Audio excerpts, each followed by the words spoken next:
নমস্কার বন্ধুরা, হিরাজ কিচেনের পক্ষ থেকে আপনাদের সকলকে জানাই শারদীয়ার অনেক অনেক শুভেচ্ছা। দুর্গাপুজো আপনাদের সকলের অনেক ভালো কাটুক, সুস্থভাবে কাটুক। আর আজকে আমি একটি নতুন রেসিপি নিয়ে চলে এসেছি, যেটাকে আমরা বলে থাকি সোয়া পনির কিংবা তোফু রেসিপি। রেসিপিটি একদম সম্পূর্ণ আমার স্টাইলে বানাচ্ছি, একদম ইউনিক একটি রেসিপি। আর আমরা প্রত্যেকেই জানি সোয়া পনির যেটা হয় সেটা অনেক স্বাস্থ্যকর, অনেক পুষ্টিকর হয়। এটাকে কিন্তু একদম এটাতে ফ্যাট থাকে না, আর প্রোটিনে কিন্তু ভরপুর। আগের ভিডিওটাতে আমি দেখেছি দুধ ছাড়া আপনারা পনির কিভাবে বানাবেন, সেটা যদি আপনারা না দেখে থাকেন অবশ্যই গিয়ে রেসিপিটি দেখে আসবেন। আর দেখুন, আমি সোয়া পনিরটাকে সুন্দর করে ছোটো ছোটো কিউবস করে কেটে নিয়েছি, আর এতে সামান্য লবণ, নুন আর লঙ্কার গুঁড়ো দিয়ে ম্যারিনেশন করে আমি এটাকে কিছুক্ষণের জন্য রেখে দেবো।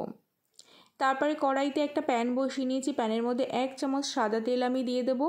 আর এখানে 8 থেকে 10 কোয়া রসুন দিয়ে দিচ্ছি, 1.5 ইঞ্চি আদা আর গোটা গরম মশলা। গোটা গরম মশলাতে আছে দারচিনি, এলাচ আর লবঙ্গ। আর আমি এখানে বড় বড় করে কেটে নেওয়া 2টো মিডিয়াম সাইজের পেঁয়াজ দিয়েছি, আর একটা বড় সাইজের টমেটো। সামান্য একটি লবণ দিয়ে হালকা করে আমি ভেজে নেব, যাতে সমস্ত মশলা থেকে কাঁচা গন্ধটা বের হয়ে যায়। আস্তে আস্তে নেড়ে চেড়ে এটা লো ফ্লেমে কিন্তু ভেজে নিতে হবে। দেখুন, এটা ভাজা হয়ে গেছে, আর এটাকে আমি ঠান্ডা করতে দেব। যতক্ষণ ঠান্ডা হচ্ছে ততক্ষণ আর একটা মশলা আমি বানিয়ে নিচ্ছি। তার জন্য আমি 3 চামচ এখানে টক দই নিয়ে নিচ্ছি। আর এই টক দইয়ের মধ্যে কিছু গুঁড়ো মশলা ব্যবহার করব, যেমন 1/2 চামচ ধনিয়া গুঁড়ো, 1/2 চামচ জিরে গুঁড়ো, আর লঙ্কার গুঁড়োটা অবশ্যই স্বাদ অনুযায়ী দেবেন, আর হলুদ। এই 4টে উপকরণকে টক দইয়ের সঙ্গে খুব সুন্দর করে আমি ফেটিয়ে নেব। একটা স্মুথ ব্যাটার বানিয়ে নিতে হবে।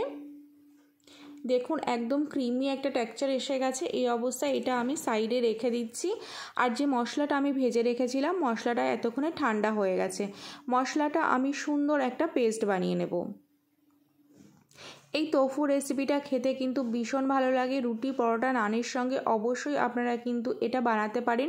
সামনে পুজো আসছে, অবশ্যই আপনাদের বানানোর কিন্তু অনুরোধ রইল। পুজোর সময় আমরা নানা রকম রেসিপি কিন্তু বাড়িতে বানিয়ে থাকি। এটাও একদিন বানাতে পারেন, ভীষণ হেলদি আর ভীষণ টেস্টি।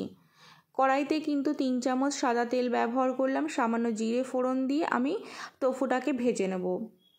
তোফু ভাজার সময় জিরেটা ফোড়ন দিলে তোফুটার ভেতরে কিন্তু খুব সুন্দর একটা জিরের ফ্লেভার হয়। আপনারা চাইলে এটা পরেও দিতে পারেন ফোড়নটা। হালকা হাতে কিন্তু এটা ভেজে নেবেন, কারণ এটা খুব সফট হয়, ভেঙে যাওয়ার সম্ভাবনা থাকে। তাই আলতোভাবে আস্তে আস্তে নেড়ে চেড়ে এপিট ওপিট করে সুন্দর করে লাল লাল করে আমি ভেজে নেব। দেখুন, কালারটা সম্পূর্ণ চেঞ্জ হয়ে গেছে। তোফুটা আমার ভাজা হয়ে গেছে, নামিয়ে সাইডে রেখে দিয়েছি।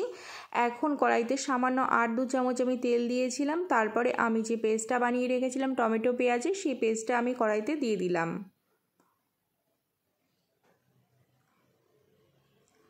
আর সামান্য একটু জল ব্যবহার করলাম। এটা মশলার বাটিটা ধুয়ে একটু জলটা আমি ব্যবহার করলাম।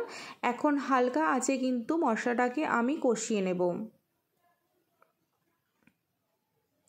2 থেকে 3 মিনিট আমি কষিয়ে নেব। তারপরে আমি এখানে ব্যবহার করছি স্বাদ অনুযায়ী লবণ। লবণটা দিলে কিন্তু মশলাটা তাড়াতাড়ি ভাজা হয়ে যায়। তারপরে টক দই আর গুঁড়ো মশলার যে মিশ্রণটা ছিল সেটা ব্যবহার করলাম। আর টক দই দেওয়ার সময় আপনারা খেয়াল রাখবেন গ্যাসের ফ্লেম যেন লোতে থাকে, না হলে কিন্তু টক দই ফেটে যাওয়ার সম্ভাবনা থাকে। খুব সুন্দর করে মশলাটা কষিয়ে নিতে হবে যতক্ষণ না মশলা থেকে তেল না ছাড়ছে। আমি ঢাকনা দিয়ে কিন্তু আস্তে আস্তে মশলাটাকে কষিয়ে নেব। আর সামান্য একটু আমি এখানে চিনি ব্যবহার করেছি। চিনিটা সম্পূর্ণই অপশনাল। এটাকে কিন্তু টেস্টটা অনেকটা বেশি ব্যালেন্স করে। আপনারা যারা রান্নায় চিনি পছন্দ না করেন তারা স্কিপ করে যেতে পারেন। মশলাটাতে দেখতেই পেলেন তেল ছেড়ে দিয়েছে। তখন আমি জল ব্যবহার করছি। যতটা গ্রেভি রাখবেন আপনারা সেই বুঝে জলের ব্যবহারটা করবেন। ঝোলে কিন্তু সুন্দর জাল উঠে গেলে যে ভেজে রাখা পনিরটা আছে সেটা আমি অ্যাড করে দিচ্ছি।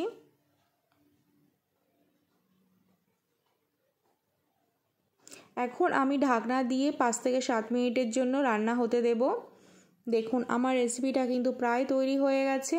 দেখতেই পাচ্ছেন কত সুন্দর কালার, আর কত সহজভাবে এত সুন্দর একটা রেসিপি তৈরি করে নেওয়া যায়। বন্ধুরা, যদি আমার রেসিপিটা ভালো লেগে থাকে অবশ্যই একটা কমেন্ট করবেন, আর যারা আমার চ্যানেলে নতুন বন্ধু তারা অবশ্যই চ্যানেলটিকে সাবস্ক্রাইব করে দেবেন, পাশে থাকা বেল বাটনটি অবশ্যই প্রেস করবেন, তাহলে যখনই আমি নতুন ভিডিও পোস্ট করব আপনাদের কাছে খুবই সহজে নোটিফিকেশান পৌঁছে যায়।